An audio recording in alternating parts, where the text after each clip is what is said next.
hour of entertainment with all the Amos and Andy characters, plus Bud Gluskin and his orchestra, and those famous Delta Rhythm Boys.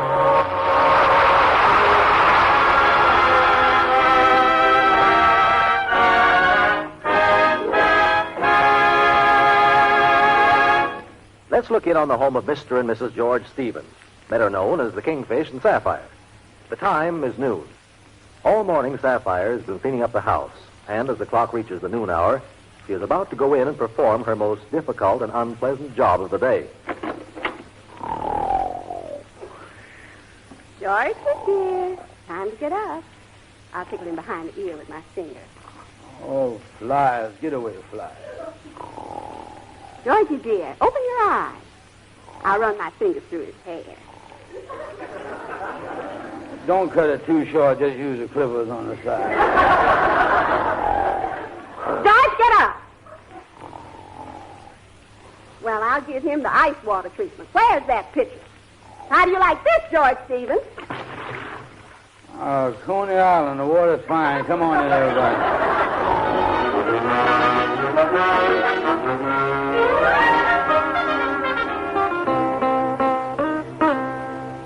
I tell you, Andy, my wife threw me out of the house this morning, and I was sick all night long. Was you very sick? Oh, must have been, because I perspired so much. When I woke up, my nightgown, the whole bed soaking wet. Must have been a cold sweat, too. There was some ice cubes in bed.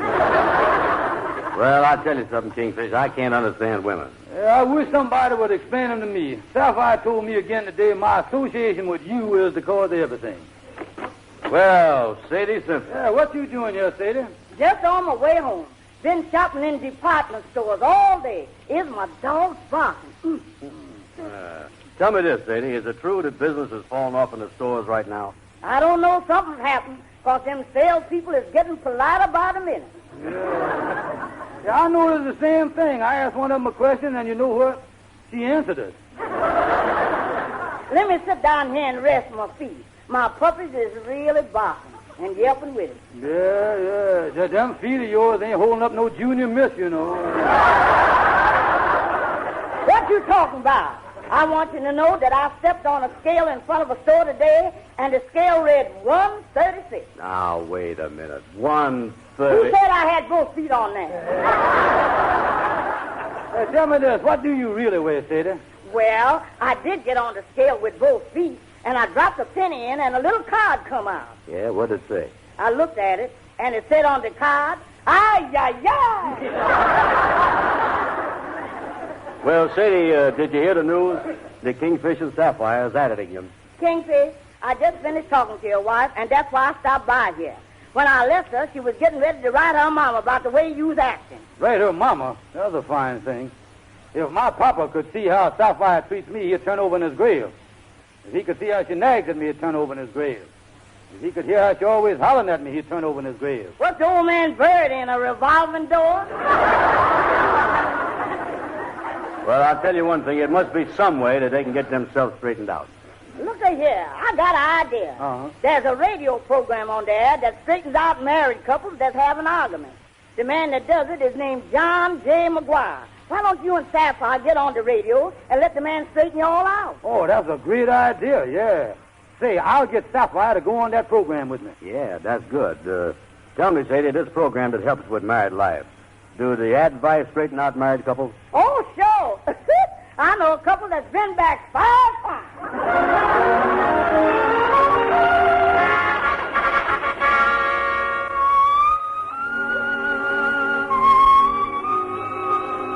And now, ladies and gentlemen, the Court of Marital Troubles continues. We present our next case, Mr. and Mrs. George Stevens. Oh, that's us, Johnny. Come on, Sapphire. Well, Mrs. Stevens? It's all her fault, Johnny. She always nagging. Just a minute. Let's let Mrs. Stevens speak first. No. Go ahead, Mrs. Stevens. What is your marital problem? Mr. McGuire, my husband is lazy. He's a loafer. He sleeps all the time, and he won't get a job. I can't get him to go to work. I'm busy working all the time. Well, maybe your trouble is a financial one. Now, Mr. Stevens, tell me, how much money is left on your weekly paycheck after the government deducts its withholding tax?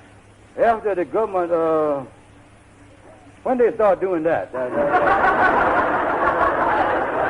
You say you have quite a few arguments? Yeah, but she's just like a mama. She argues all the time. Ah, now we're getting to the root of it. How soon after your marriage did your mother-in-law come to live with you? Well, I don't remember exactly, but I'm the only groom in the world that ever carried 2 women over the threshold. I know that. That's not true, Mr. McGuire. Your Honor, the man that said 3 on the match is bad luck ought to try 3 on the honeymoon once. And speaking of honeymoon, I never will forget, the hotel was crowded, so my wife and the mother slept at Niagara Falls, and I slept in Toronto. Mr. Stevens, your wife seems to blame you for this unhappiness in your household. That's a prefabrication. That's her fault. That's all her fault. George Stevens, you're nothing but a low-down... No names, please. No names on it. Mr. Stevens, I personally think that when it comes to being charming, you are decidedly inept. I was not inept. I just left as the next guy even up there. That's what I... And another thing, he associates with a bum called Andy Brown, and he's getting more like Andy every day. I is not. I'll never be the bum that he is. I'm awfully sorry, but our radio time is up now. Yeah. Mr. and Mrs. Stevens, the sponsor of the Court of Marital Troubles, wishes me to present you with their product, this large-sized bottle of Supreme Aspirin. It's free. Here is a year's supply. Yeah, well, the way my wife's nags at me, that'll be gone in a week. Well, thank you, Mr. and Mrs. Stevens. Yeah. And now, ladies and gentlemen... Yeah, come on, Sapphire, let's get out of here. I'm going to tell you something. If I had a glass of water, I'd take 2 or 3 of these Supreme Aspirins right now. George, I done reached the end of my rope. Well, now, wait a minute. I done stood all I can stand. George, this is the end. Oh, honey. I ain't fooling. George, I'm going home. I'm going to pack my things, and I'm going back to Mama. I'm through. Oh, honey. Now, listen, Sapphire. Can't we talk it over? Let's talk it over before you tell me you're through. Why can't we sit together and figure whether this is the right thing to do? I hate the thought of spending nights all alone, missing the thrill of nights that we've known. Can't we talk it over before it's over? Before you whisper goodbye forever, let's talk it over, dear.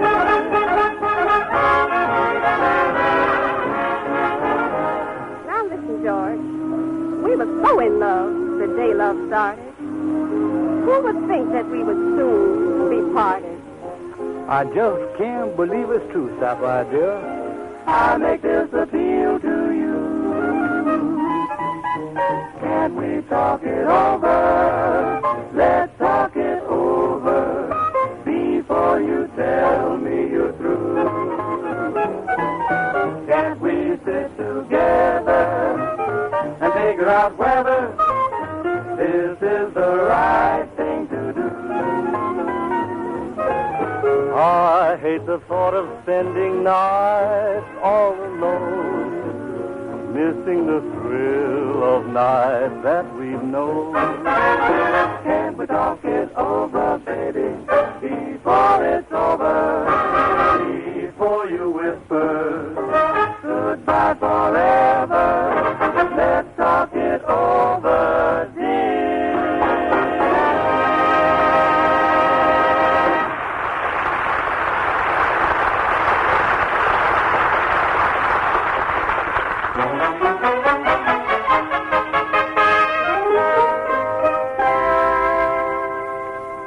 I tell you, Henry, me and my wife ain't getting along at all. Well, all of us married couples has our little difficulties.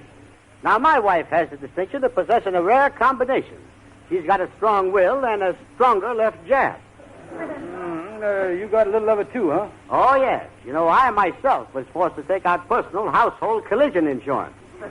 Sure enough. And frankly, we just finished one of our little tete-a-tetes, and I don't feel any too strong. Yeah, you want an aspirin, Henry? I got 5 left. Well, what seems to be your marital conglomeration, Kingfish? Well, my wife blames me for, blames all of it on my association with Andy. Mm-hmm. So I done promised her that I'm going to break up with Andy. And that's what I'm waiting for now. Well, if you've got to lose a friend, Andy's a good one to lose, as I know of.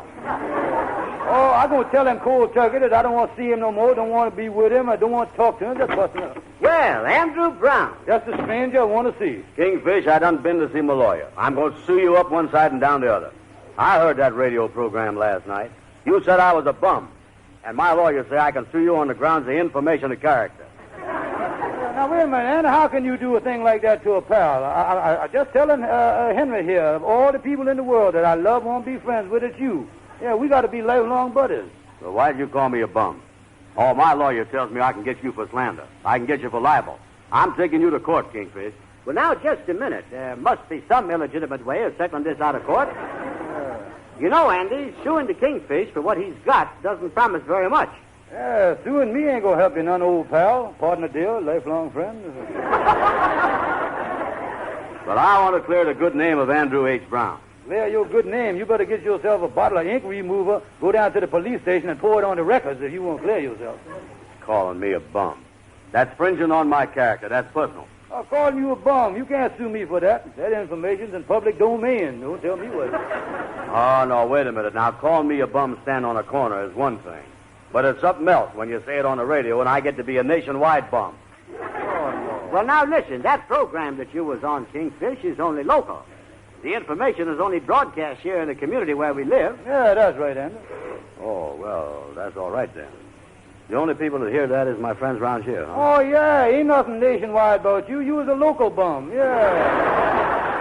Yeah, well, now, that put a different angle on the thing. Well, I'm glad to know your difficulties are straightened out. I'll see you later. Goodbye, boys. So long, so long. And ain't no use tell you about it, but my wife's liable to leave me. Well, ain't it something that you can do, buddy? Yeah, I wish I could get some help somewhere. Well, hi, Shorty. Come in, Shorty. Well, look who's... I'm glad to see you. But what's cooking? Hiya, boys. Shorty, something is going to happen. The Kingfish's wife is going to leave him. Oh, congratulations, Kingfish. Oh, no, wait a minute, Shorty. She nags at me. She argues with me. She beats me. But I don't want her to leave me. She beat you, and you don't want her to leave? Kingfish, you ought to be psychoalkalized. No, I tell you, Shorty, I was really worried about her leaving him. You know something? I was engaged to a gal once, and we were splitting her. And then she sent me a book for me to read so I would understand the woman's side of it. What was the name of the book? Miracles with Mink. Did you give her some fur? Oh, yeah. I sent her a first scarf. Mink? No. Leopard? No. Bobcat? Clothes. Arrows. Well, Kingfish don't know what to do to keep his wife from leaving him, Shorty. Yeah, well, Kingfish, you ought to send your wife flowers. Flowers? But, Shorty, she's still living. Oh, Kingfish, what you talking about? You got it all wrong. A husband don't have to wait till his wife is dead to send her flowers. He don't, huh? Oh, no, you can send them to her when she's sick in the hospital. Shorty, you has got an idea. I'm going to take her some flowers. I'll take her candy, too. I'll take her both of them at the same time.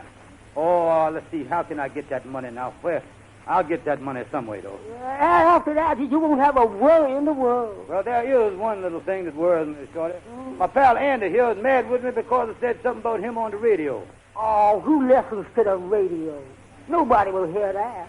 That'll never be heard by a soul. Oh, good. So long, Shorty. So long, Kingfish. So long, Shorty. So long, bum.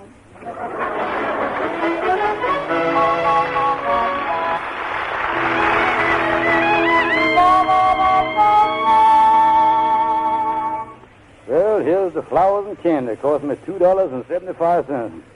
Leave, I'll hide them behind the sofa and then get her to come in the parlor, and then I'll surprise her with them. Yeah, I'll put them right back here. Oh, Sapphire, dear. Oh, hello, George. I didn't know you was home. Honey, I got a surprise for you. George, what happened to that $2.06 I had hid in the sugar bowl? Oh, well, George, you got a guilty look on your face, and I know you took it. That money was to buy food for the night's supper. If you spent it for anything else... Oh, no, honey, no. That's just what I spent it for, food for the night's supper. Oh. Well, what is we going to have for supper, George? Chocolate chrysanthemum souffle.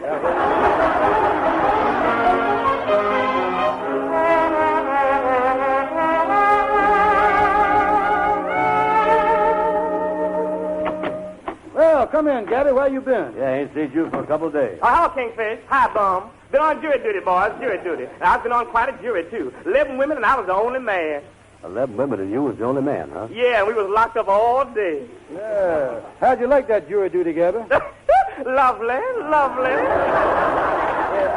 While you and the 11 women was locked up there, how did you decide the case? Is that what we're supposed to do in there?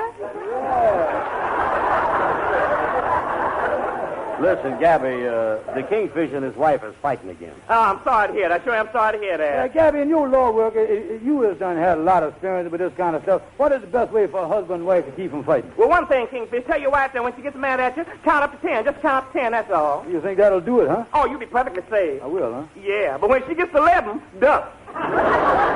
Say, Gabby, look here. I got to have happiness at home. My wife is at me all the time. How can we be happy? Not but one way to handle it, Kingfish. Not but one way. You has got to be the master of the house, the complete master. Sure enough. When a man goes in the cage with the lions, them lions can't know that he's scared of them. He's got to be the master. And you got to go home and be the master of your house. Speak right up, just like a lion tamer. Yeah, I'll go home like a lion tamer. I'll be the master. I'll let her know who's boss. Yeah, this might turn the trick. Gabby, this might do it. And if your suggestion works out, she might love me and never let me out of her sight again. What would you think of that? Love? No, ain't nothing loved about that. No.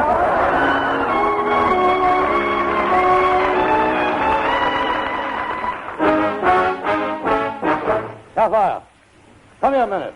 Hurry up, hurry up, hurry up. George, is you sick? I want you to know from now on that I is the master of this house. I is the lion tamer of this cage.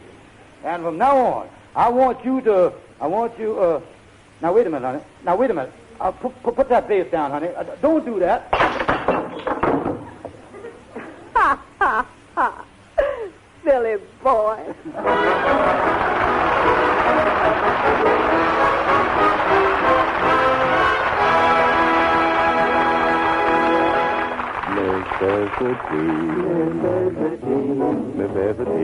Necessity, that most unnecessary thing, necessity. What throws the monkey racing? A fellow's good intention, that nasty old invention, necessity. My feet wanna dance in the sun. My head wants to rest in the shade. The Lord says go out and have fun. But the landlord says your rent ain't paid. Necessity. It's plain to see what a lovely old world this silly old world could be. But man, it's all in a mess. Account of necessity. Account of necessity, account of necessity. The jail would never been there, except for folks who've been there. Well, how did I get in there? Necessity. Necessity. My feet wanna dance in the sun, my head wants to rest in the shade. The Lord says, go out and have fun. But the landlord said, your rent ain't paid. Necessity, necessity, that's the maximum that a minimum thing could be. But man, it's all in a mess, I must confess. There's nothing more than less, unless. Well, Andy, it's that one word I've been telling you about, and that is necessity. Necessity.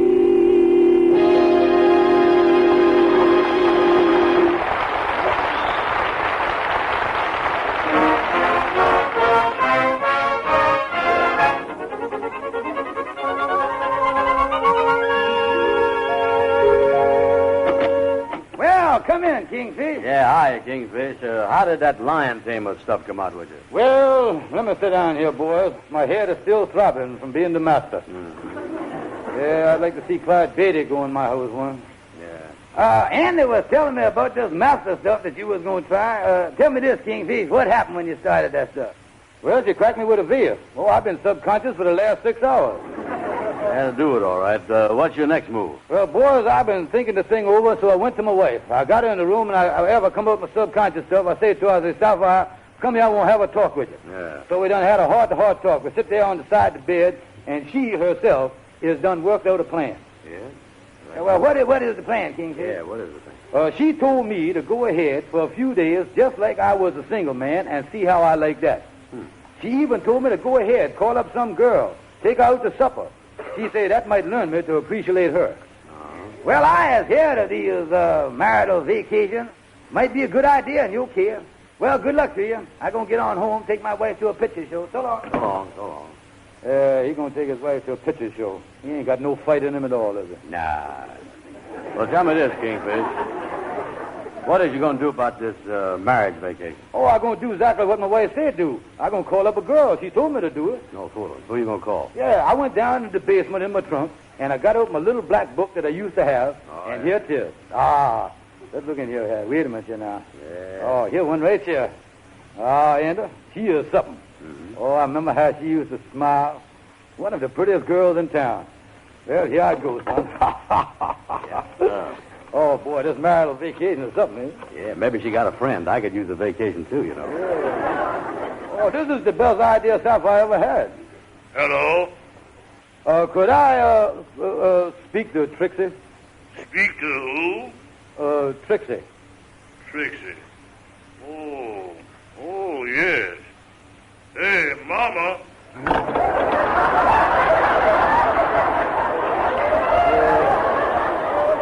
That's all. I got to hang this thing up here. Yeah, what happened, Kingfish? Who answered the phone? Her baby.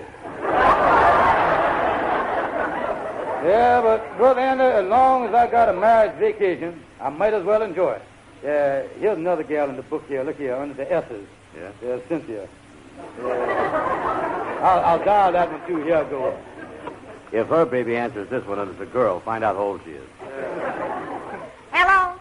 Hello, Cynthia. Yes? Cynthia, this is an old friend of yours, George Stevens. George Stevens. George. Not stupid Stevens. Yep, that's me, yeah. Well, for goodness sakes, yes, Stoop, I remember you with all that bushy hair. Do you still part your hair in the middle? Yeah, but the part is about 4 inches wider now.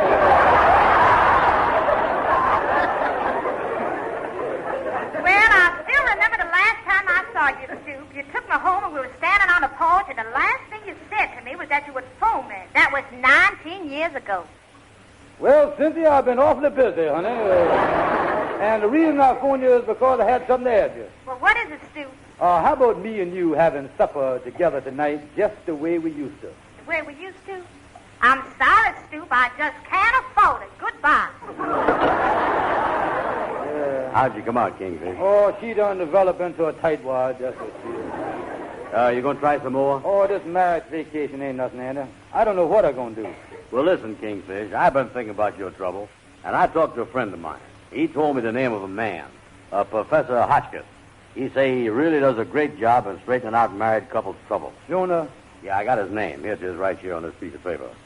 Say here, write to Professor John Hotchkiss. And there's the post office box in Harlem. And I put down there, your marriage trouble solved. Andy, you give me an idea. Thank you, pal.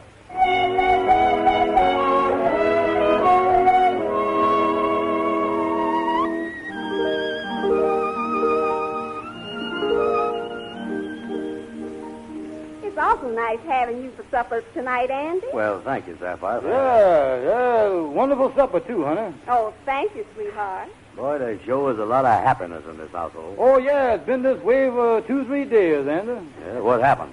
Well, my bride here has been so sweet, I guess it kind of reflected in me. Well, I learned one thing in the last few days, and that is to be a little tolerant to the one you married to. To just take him the way he is and try to apply the golden rule. How'd you happen to find that out? Well, I'm going to make a little confession and tell you a secret. A secret? A few nights ago, George, I went through the pockets of your trousers, and I found a note saying to write to Professor Hotchkiss to get advice on marriage trouble. Mm-hmm. I wrote him, and he wrote me the advice. So that little piece of paper I found in your pocket is my secret. Well, I'm going to tell you a secret. I put that note in my pants pocket when I went to bed that night because I knew you'd find it there. I'm going to tell you both a secret. What's that, Andy? I is the one that wrote you that letter. I is Professor Hotchkiss.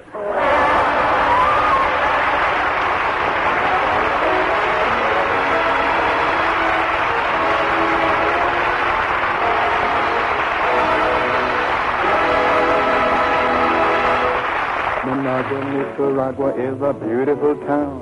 You buy a hottie and a for a few pesos down. You give it to the lady you are trying to win. But Papa doesn't let you come in. Managua, Nicaragua is a heavenly place. You ask a senorita for a little embrace. She answers you, caramba, scramble, bamborito. There's Managua, Nicaragua, that's no. I have been to many tropic ports. I might include even Brooklyn. If you're ever feeling out of sorts, I'd like to recommend a look in Managua, Nicaragua, what a wonderful spot. There's coffee and bananas and a temperature hot. So take a trip in on a ship, go sailing away across the agua to Managua, Nicaragua, ole. Managua, Nicaragua is a town you'll adore. A kiss from senorita has you pleading for more. Before you take a second one, you've got to propose. Her papa leads you out by the nose. Managua, Nicaragua is really the top. You buy a big sombrero from a neighborhood shop, and then the girls will follow you like in a parade. Because they want to walk in the shade. You can feast on enchiladas all the day long, provided that the stomach is especially strong. So take a trip and on a ship go sailing away. Across the agua to Managua, Nicaragua. Across the agua to Managua, Nicaragua.